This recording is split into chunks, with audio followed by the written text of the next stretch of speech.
آپ کا سوال آج کا جس کی تیاری کچھ سوالے میں نے اکٹھے کر لیے ہیں. بتاؤ کیا ہے؟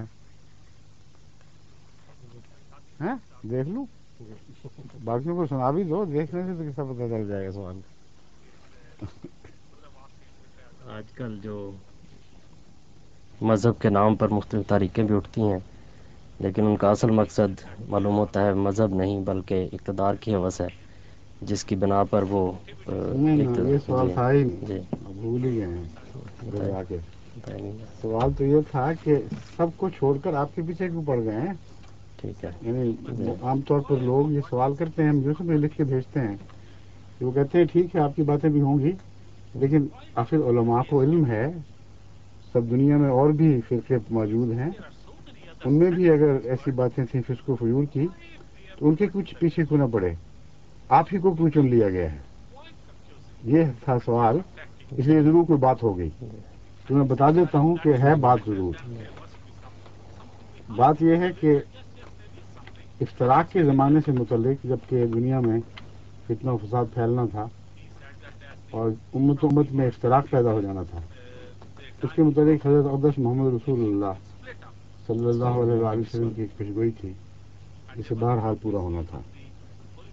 یہ ہے وہ مضمون جس پہ میں کچھ روشنی ڈالوں گا، لیکن اس سے پہلے ایک عمومی نفسیاتی نقطہ آپ کو سمجھاتا ہوں. جب بھی خدا تعالیٰ کی طرف سے کوئی آواز بلند ہو، اس وقت وہ لوگ جو پہلے آپس میں بٹے ہوئے ایک دوسرے کے خلاف ہر قسم کے بغض و عناد کا اظہار کر رہے ہوتے ہیں، وہ ہمیشہ سب اکٹھے ہو کر اس آواز کے پیچھے پڑ جاتے ہیں جو خدا کی طرف سے اٹھتی ہے، اور اس کے پیچھے ایک نفسیاتی وجہ ہے. آپس کے اختلافات تو دلوں کے پھٹنے کی علامت ہیں، وہ تو چلتا ہی ہے سلسلہ، لیکن فی الحقیقت ان کا دل یہ گواہی نہیں دیتا کہ فلاں جماعت یا فلاں جماعت ایک غالب آ جانے والی جماعت ہے، اسے تائید حاصل ہے، اس میں کوئی غیر معمولی انقلابی بات ہے. اس وجہ سے پوری سنجیدگی کے ساتھ تمام بٹے ہوئے فرقے مذہب کی تاریخ میں کبھی بھی ایسا واقعہ نہیں ہوا کہ مل کر کسی ایک عام فرقے کے پیچھے پڑے ہوں، بلکہ ہمیشہ اس آواز کے پیچھے اکٹھے ہوتے ہیں، پیچھے پڑنے کے لیے اکٹھے ہوتے ہیں جو خدا تعالیٰ کی طرف سے اٹھتی ہے، اور باقی سب نفس کے بہانے ہیں. حضرت مسیح علیہ الصلوۃ والسلام کا حال دیکھ لیں، کون سا ایسا پیغام تھا جس سے دل آزاری ہو رہی تھی؟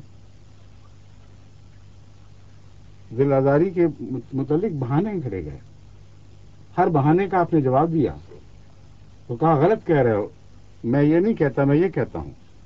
مثلا ایک الزام لگا دیا کہ تم نے بائبل کی تنسیخ کا اعلان کر دیا، ایک نیا دین لے کر کھڑے ہو گئے. حضرت مسیح نے فرمایا کہ ہرگز نہیں، میں بائبل کو کتابوں کا ایک شوشہ بھی منسوخ کرنے نہیں آیا، بلکہ ان کی تکمیل یعنی ان کے پیغام کی تکمیل کے لیے آیا ہوں. کسی نے نہیں سنی. پھر یہ بہانہ بنا لیا کہ تم تو غلام ہو اس حکومت کے، رومن امپائر کے، ان کی تائید میں تم باتیں کرتے ہو، اور ہم تو ایسے مسیح کے انتظار کر رہے تھے جو تلوار لے کر اٹھے گا اور ساری قوم کو اپنے حاکموں پر غالب کر دے گا، یعنی کیا پلٹ دے گا زمانے کی.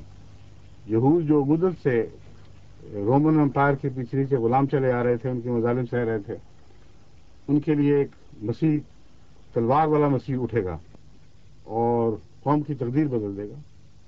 تم کیسے مسیح ہو جو اس قوم کی اطاعت کا حکم دے رہے ہو اور یہ کہتے ہو کہ ہمیں ایسی کوئی غرض نہیں ہے، مجھے تو آسمان کی بادشاہی سے غرض ہے.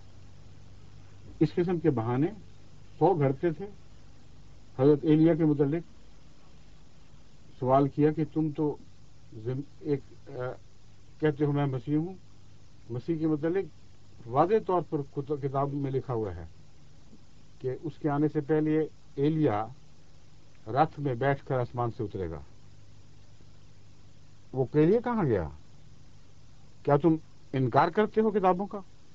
کیا ان کی پیشگوئیوں کو تسلیم نہیں کرتے؟ مسیح نے کیا جواب دیا؟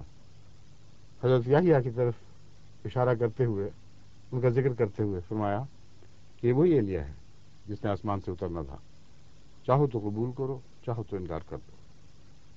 اور انہوں نے انکار کر دیا. بس دل آزاری کی باتیں انہوں نے بنائی تھیں، اور حضرت مسیح ایک روحانی پیغام دے رہے تھے. تاج کا پوچھتے تھے، وہ تاج کہاں گیا؟ ہمارے مسیح نے تو تاج پہن کر اترنا تھا، یعنی دنیاوی حکومت لانی تھی. آپ نے فرمایا میں تو آسمان کی بادشاہت کے لیے آیا ہوں، دنیاوی حکومتوں سے مجھے کوئی غرض نہیں. بین ہی یہی سلسلہ حضرت مسیح موعود علیہ الصلوۃ والسلام کی مخالفت میں جاری ہوا ہے. آپ سے بھی یہی سوال کیے گئے، آپ کو بھی انگریزوں کا غلام اور ان کا نمائندہ اور ایلچی قرار دیا گیا. آپ سے بھی مطالبہ کیا گیا کہ آسمان سے اتر کے دکھاؤ. ہم تو جسم سمیت ایک آسمان سے اترنے والے کا انتظار کر رہے تھے. آپ پر بھی تمسخر اڑایا گیا کہ یہ غلام نبی. کبھی نبیوں غلاموں میں بھی نبی پیدا ہوتے ہیں جن کے بادشاہ کوئی اور ہوں. اور یہ سوال کرنے والے بھول گئے کہ حضرت یوسف علیہ السلام بھی تو ایک بادشاہ کے جو ایک غیر قوم سے تعلق رکھتا تھا اس کے ماتحت تھے. اس کے ہاں عہدہ قبول فرمایا. اور پہلے مسیح کے متعلق کیا جواب دیں گے؟ وہ کیسا نبی تھا؟ اس لیے جان بوجھ کر کرتے ہیں. یہ میں نہیں کہہ رہا کہ دھوکے سے کرتے ہیں، دھوکہ دینے کے لیے کرتے ہیں. علم ہے ان سب کو. بس سوال یہ ہے کہ مخالفت کی وجہ کیوں ہمیں چنا گیا ہے. دراصل مسیح کا پیغام بھی ایک بہت ہی نرم اور محبت کا پیغام تھا. وہ تو یہ تھا کہ اگر تمہارے گال پر ایک طرف کوئی تماچا مارے دوسرا گال آگے کر دو. اس سے کس کی دل آزاری ہو سکتی ہے؟ حضرت مسیح موعود علیہ السلام کا پیغام بھی یہی پیغام ہے. گالیاں سن کے دعا دیتا ہوں ان لوگوں کو، رحم ہے جوش میں اور غیظ گھٹایا ہم نے. تو اس سے دل آزاری نہیں، دل آزاری ایک بات سے ہے، اور وہ یہ ہے کہ جس طرح مسیح کے متعلق آپ کے دشمنوں نے پہچان لیا تھا کہ یہ زندہ پیغام ہے، اس نے لازماً غالب آ جانا ہے. اگر گفت و شنید اور دلائل کے ذریعے اس کا مقابلہ کیا گیا تو ہمارے مقدر میں شکست لکھی جا چکی ہے. ایک ہی علاج ہے کہ تلوار کے زور سے اس کا خاتمہ کرو اور اس کے ماننے والوں کو اتنے مصائب اور دکھوں میں مبتلا کرو کہ ان کا نام صفحہ ہستی سے مٹ جائے. بس آج جو جماعت احمدیہ سے کی مخالفت ہو رہی ہے اور دشمنی کے لیے چن لیا گیا ہے، یہ مذہبی اختلافات کی وجہ سے نہیں ہے. یہ اس یقین دلوں میں یقین کر چکا ہے، جانتے ہیں کہ یہ پھیلنے والے لوگ ہیں، ان کا پیغام زندہ ہے. ان کا غالب آنا مقدر نظر آتا ہے ان کو، اور پھر پورا زور لگاتے ہیں کہ اس تقدیر کو ٹال دیں. کبھی خدا کی لکھی ہوئی تقدیر کو بھی کسی نے ٹالا ہے؟ کبھی نہیں ٹل سکی، نہ ٹل سکے گی. مگر بہانے ہیں، اور بہانے بھی ایسے بنائے گئے کہ ان کا جب ذرا بھی تجزیہ کریں تو ان کے اندر جو جھوٹ اور فریب چھپا ہوا ہے وہ بالکل کھل کے ظاہر و باہر ہو جاتا ہے. جہاں تک حدیث کے حوالے سے یہ مقدر تھا، میں آپ کو عرض کرتا ہوں، حضرت صلی اللہ علیہ وآلہ وسلم نے افتراق کی خبر دی. حضرت عبداللہ بن عمر بیان کرتے ہیں کہ حضرت اقدس حضرت صلی اللہ علیہ وآلہ وسلم نے فرمایا، میری امت پر بھی وہ حالات آئیں گے جو بنی اسرائیل پر آئے تھے، جن میں ایسی مطابقت ہوگی جیسے ایک پاؤں کے جوتے کی دوسرے پاؤں کے جوتے سے ہوتی ہے. یہاں تک کہ اگر ان میں سے کوئی اپنی ماں سے بدکاری کا مرتکب ہوا تو میری امت میں بھی ایسے بدبخت نکل آئیں گے. بنی اسرائیل 72 فرقوں میں بٹ گئے تھے اور میری امت 73 فرقوں میں بٹ جائے گی، لیکن ایک کے سوا جو ملت واحدہ ہوگی، ایک نظام کے تابع ایک جان ہوگی. سب جہنمی ہیں. صحابہ نے پوچھا یا یہ ناجی فرقہ کون سا ہے؟ تو حضور نے فرمایا جو میری اور میرے صحابہ کی طرز عمل پر ہوگا. جس حال پر تم مجھے اور میرے صحابہ کو دیکھتے ہو وہی ان کا حال ہوگا. اس سلسلے میں کچھ میں گفتگو کر چکا ہوں، ان باتوں کو دہراتا نہیں. میں آپ کے سامنے اب یہ معاملہ رکھنا چاہتا ہوں کہ جب افتراق کی خبر دی تھی تو افتراق میں دکھائی دینا چاہیے، اور وہ ہے اور تھا. احمدیت سے پہلے آپس میں لڑتے تھے، ایک دوسرے کے گریبان پکڑتے اور ایک دوسرے کی عزتیں اچھالتے تھے، ایک دوسرے کے خلاف قتل کے فتوے دیتے تھے. میرے پاس ان فتوا کے پلندے ہیں.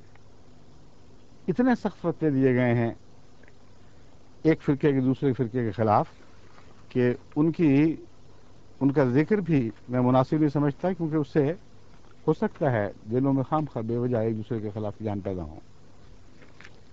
لیکن ایک اور بات میں آپ کے سامنے رکھنا چاہتا ہوں کہ فی الحقیقت ان کو اللہ اور اس کے دین سے پیار نہیں ہے، صرف اپنی سربراہی سے پیار ہے۔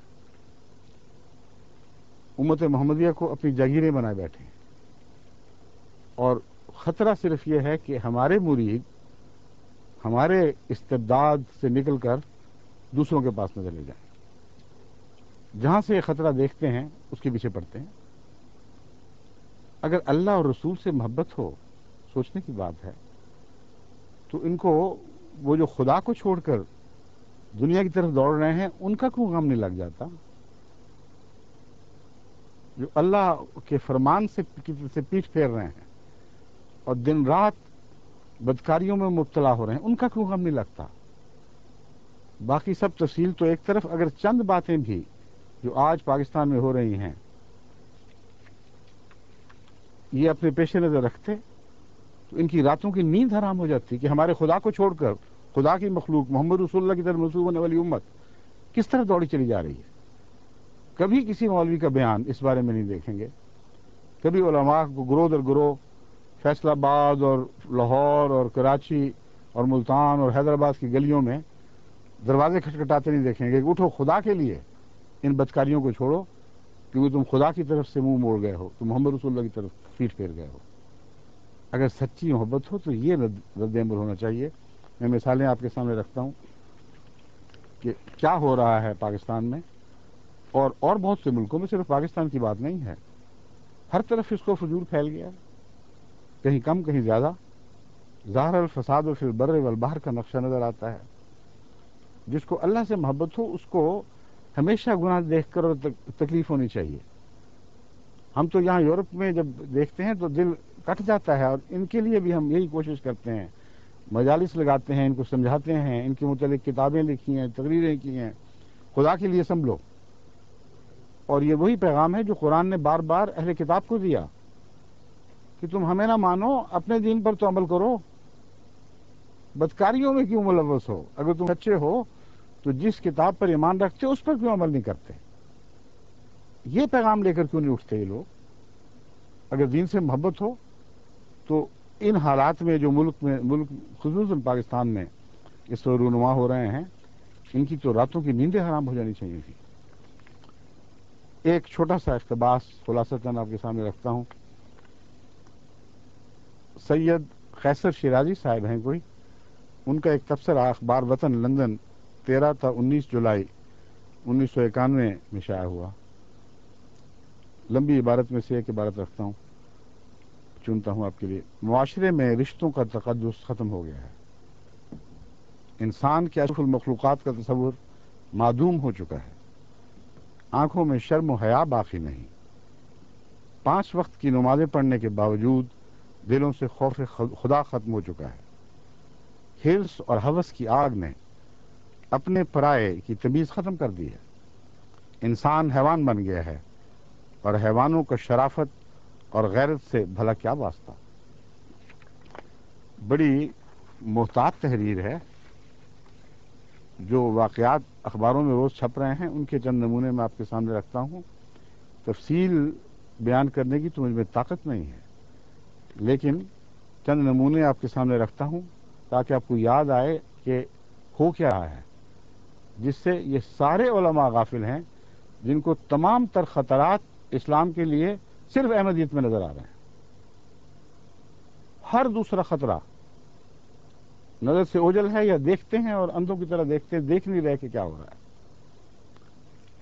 عورتوں اور بچوں پر جنگ، لاہور 26 مارچ۔ شوہر اور 5 بچوں کے سامنے عورت کی اجتماعی آبرو ریزی، یہ عنوان ہے اسلامی مملکت میں۔ انا للہ و انا الیہ راجعون۔ پاکستان میں 2000 عورتیں حدود آرڈیننس کے تحت جیلوں میں بند ہیں۔ جنگ، لاہور 14 فروری۔ 18 فروری میں خبر ہے احمد پور شرقیہ کی بستی میں 5 مسلح افراد کی شادی شدہ عورت سے رات بھر زیادتی۔ شیخو پورہ میں کوچوان کی 15 سالہ بیٹی، جنگ لاہور۔ تنسیخ نکاح کا دعویٰ کرنے والی عورت کے ساتھ